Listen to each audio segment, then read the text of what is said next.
OBC जीतेगा, राहुल गांधी कभी भी नहीं जीत सकते वहाँ से, क्योंकि उनका वो गढ़ रहा है ओबीसी का। मोदी के खिलाफ ओबीसी लड़ेंगे, ये तो नामुमकिन है, कभी ऐसा हो ही नहीं सकता है। वो अपने मुंह से बोल ही नहीं सकते कि हम मोदी से टक्कर लेंगे। नहीं, हिंदू मुस्लिम तो जनता बीजेपी कहीं कर ही नहीं रही है। नमस्कार, मैं हूं तुषार और आप देख रहे हैं सौगंध टीवी। असदुद्दीन ओवैसी एआईएमआईएम के चीफ सीधे तौर पे अब राहुल गांधी को उन्होंने ललकारा है और कहा है कि हिम्मत है तो आके हैदराबाद से चुनाव लड़ के दिखाए। अगर वायनाड से तो आप सेफ सीट में लड़ लेते हैं, लेकिन अगर आप इतने हिमायती हैं मुसलमानों के तो आके हैदराबाद में लड़े और जीत के दिखाए। ये खुले तौर पर चुनौती दी है ओवैसी ने राहुल गांधी को। अब लोगों से बातचीत करते हैं और जानते हैं कि क्या लगता है अगर दोनों एक सीट से लड़े कौन जीतेगा। क्योंकि वायनाड से राहुल गांधी ने जब लड़ा था चुनाव 2019 में तो 4 लाख से ऊपर वोटों से जीत हुई थी उनकी। और साथ ही साथ अगर ओवैसी की बात करें तो हैदराबाद से वो पिछले 4 बार से वहाँ के लोकसभा सांसद रहे हैं। 2004 से ही वो सीट ओवैसी के नाम पे रही है और उससे पहले उनके पिता के नाम पे रही थी। तो एक तरह से एआईएमआईएम का गढ़ माना जाता है।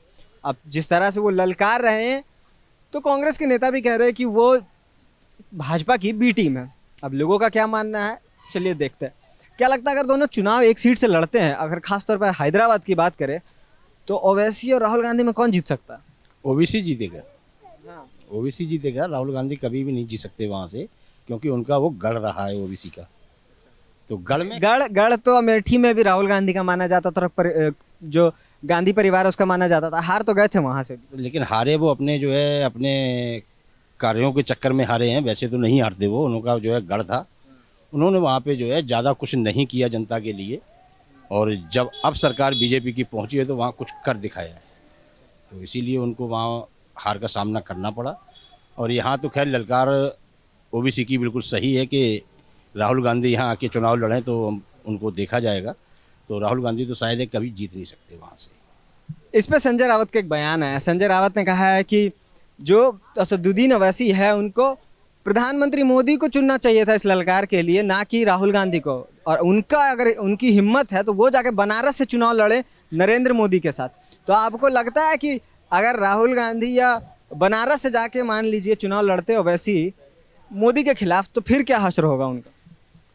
मोदी के खिलाफ ओबीसी लड़ेंगे, ये तो नामुमकिन है, कभी ऐसा हो ही नहीं सकता है। वो अपने मुंह से बोल ही नहीं सकते कि हम मोदी से टक्कर लेंगे। ये संजय रावत का उनको एक सजेशन है। संजय रावत का तो ये गलत कहना है, और ओबीसी कभी नहीं आएंगे सामने उनके कहने के लिए। कोई भी कुछ भी कह दे। भाजपा की बी टीम है क्या एआईएमआईएम? बिल्कुल है, उसमें कोई शक नहीं है, इसमें कोई दो राय नहीं है। कि आपको ऐसा क्यों लग रहा है कि बी टीम है उसकी? ये तो जनता को लगता है, और जनता को ये ओबीसी दिखाते हैं कि हम बीजेपी के विपक्ष में हैं और ये हैं वो है, लेकिन वो सब एक हैं। ये जनता भी अच्छी तरह जानती है, ऐसा नहीं है कि जनता नहीं जानती, जनता सब कुछ जानती है। तो ये बी टीम है और आगे भी हमेशा ही रहेंगे ये। राहुल गांधी ने तेलंगाना चुनाव प्रचार के दौरान कहा था कि ये जो बीआरएस पार्टी है, जो वहाँ पे अभी सत्ता जिनकी है, वो पार्टी या एमआईएम हो, ये दोनों जो है एक तरह से भाजपा की बी टीम है, क्योंकि एक भी ईडी और सीबीआई की कार्रवाई इन पे नहीं होती है। ये तो राहुल गांधी भी कह रहे हैं। तो आपको लगता है कि ये सच में जो बीआरएस हो या फिर एआईएमआईएम हो या ओवैसी, ये सब भाजपा की ही सारी टीमें हैं? ये भाजपा ही टीमें हैं और भाजपा के साथ हमेशा रहेंगी हैं और आगे भी हमेशा रहेंगे ये। हाँ जी।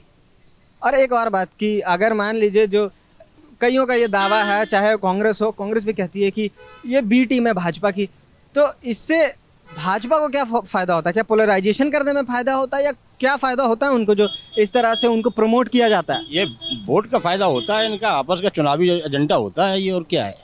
ये आपस में कोई एक सामने खुल के आता है, एक बिल्कुल पीछे पीठ पीछे कहता है कि नहीं मैं तुम्हारे समर्थन में हूँ, लेकिन मैं सामने नहीं आऊँगा जनता के। तो जनता के सामने वो नहीं आना चाहते हैं। बाकी हिंदू मुस्लिम करने में ज़्यादा आसानी होती है भाजपा को क्या इसमें? नहीं, हिंदू मुस्लिम तो जनता बीजेपी कहीं कर ही नहीं रही है।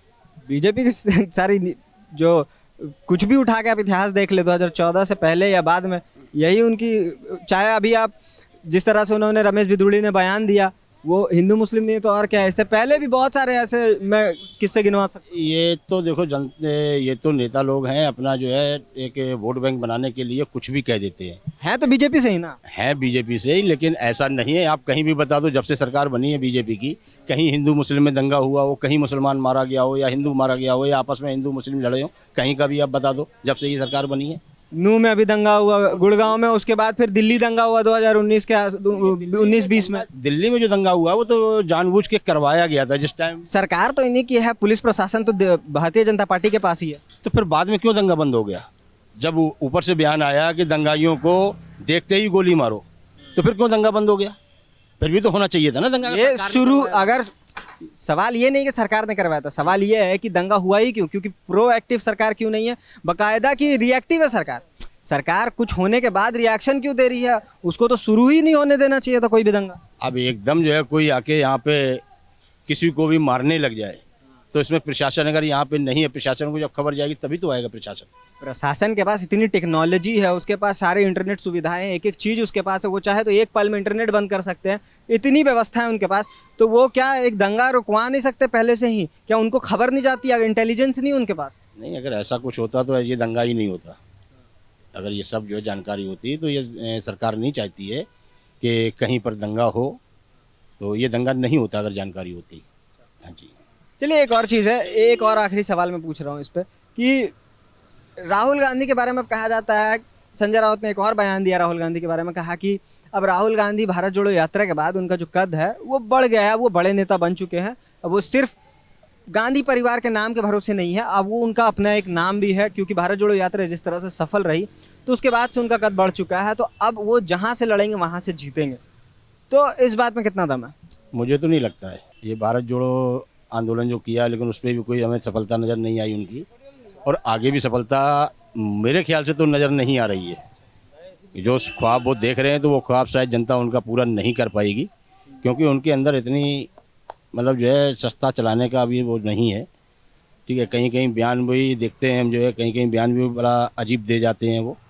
तो ऐसा नहीं है कि प्रधानमंत्री देश का बनने के लिए बहुत कुछ गुण चाहिए, तो वो चीज़ उनके अंदर नहीं है। तो जैसा कि आपने देखा, हमने लोगों से बातचीत की इस मुद्दे पे कि अगर क्या हैदराबाद में चुनाव लड़ने जाए राहुल गांधी, जिस तरह से ओवैसी ने उनको ललकारा है कि हिम्मत है तो आइए हैदराबाद से चुनाव लड़िए और जीत के दिखाइए। तो लोगों से बातचीत के दौरान एक चीज़ पता चला कि जो हैदराबाद है वो एक तरह से गढ़ है AIMIM का, तो वहाँ राहुल गांधी अगर जाएंगे तो हार जाएंगे। लेकिन दूसरा सवाल ये भी है, जिस तरह से कई जो नेता है उनका कहना है कि अब भारत जोड़ो यात्रा के बाद राहुल गांधी जो है अब वो बड़े नेता बन चुके हैं, अब वो जिस सीट से चाहेंगे वहाँ से चुनाव लड़ेंगे और जीत भी जाएंगे।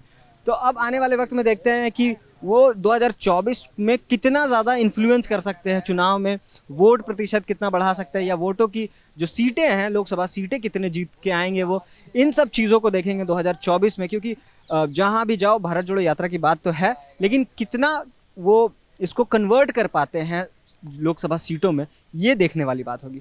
मैं तो तुषार, कैमरा पर्सन सचिन के साथ सौगंध टीवी। आप देख रहे हैं सौगंध टीवी, सौगंध वतन की।